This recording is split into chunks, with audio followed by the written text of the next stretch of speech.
Welcome to Pulp Idol, and as you all know, Pulp Idol is one of the highlights of the Writing on the Wall Festival.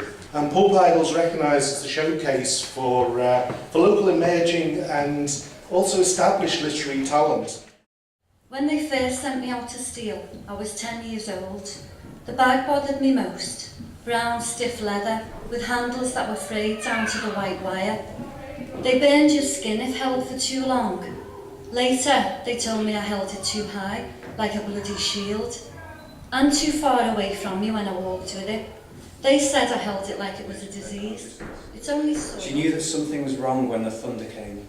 Her small room would flicker with magnesium magnificence, and then she'd pause, not breathing, waiting for the thick rumble far away, then the vibration travelling up through her bed. The gaps between the light and sound got smaller, the rumbles got deeper. She wanted to run to her mother, but at the same time, she was enjoying the colossal noise. She'd seen thunder on the television, but couldn't believe it was happening outside her home. The world was a magical place, she knew, and she felt it everywhere, in the strangest and sometimes the most normal places, but this was the first time she'd come to her. Lots of them did people. Yellow visibility jackets, green vests, Waitrose name badges. There was a cleaner still with a marigold tan. No one who works in Skipdale lives here. We pulled outside the Prancing Horse and 4 old ladies shuffled down, showing their passes, riding back from their day out in the crime-free capital of England. Their sagging faces were so expressionless, I could have reached out and given them a wobble.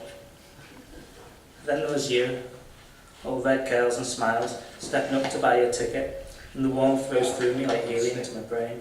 The earpiece purred twice before being answered. Pronto. Manson wasn't quite sure what she should say. She spoke no Italian. She hoped the person she was calling spoke English. Buongiorno, she began.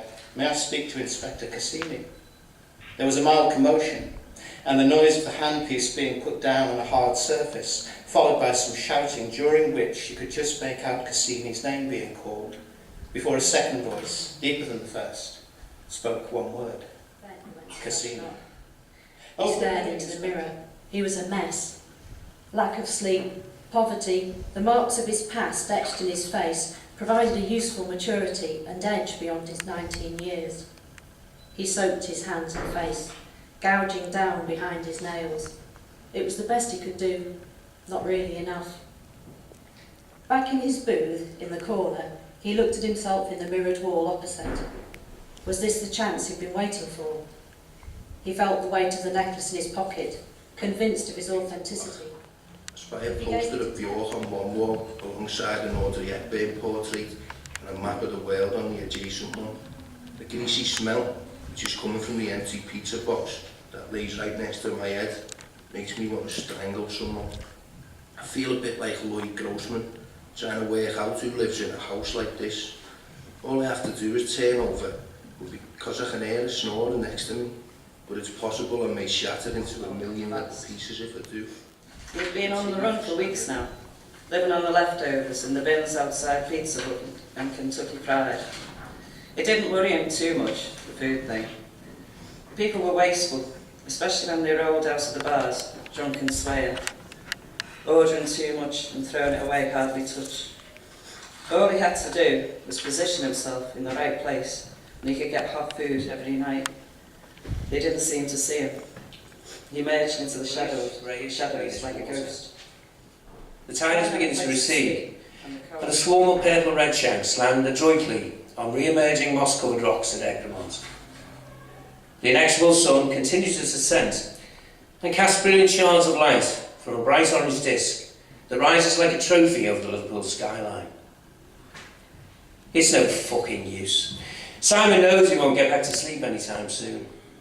The sheet that serves as an improvised curtain is not big enough, and the sun pierces the gaps on either side, like the beams of a laser. This milk's bad. He turns to an overflowing ashtray. It's all relative, thought Hanya, as she rooted through another of Henry's newly moved in boxes. There's another pint. Keep looking, she shouted back. Henry, her boyfriend of 4 years, had moved into her flat that morning, into her living room, and she was already beginning to regret the day that she had given in to him.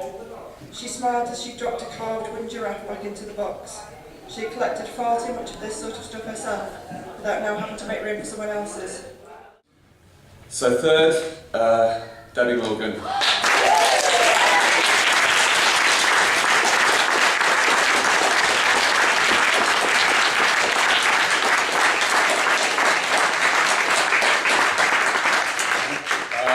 And second, Joseph Smith.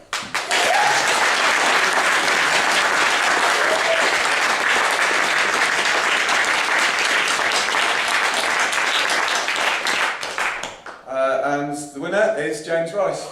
Yay!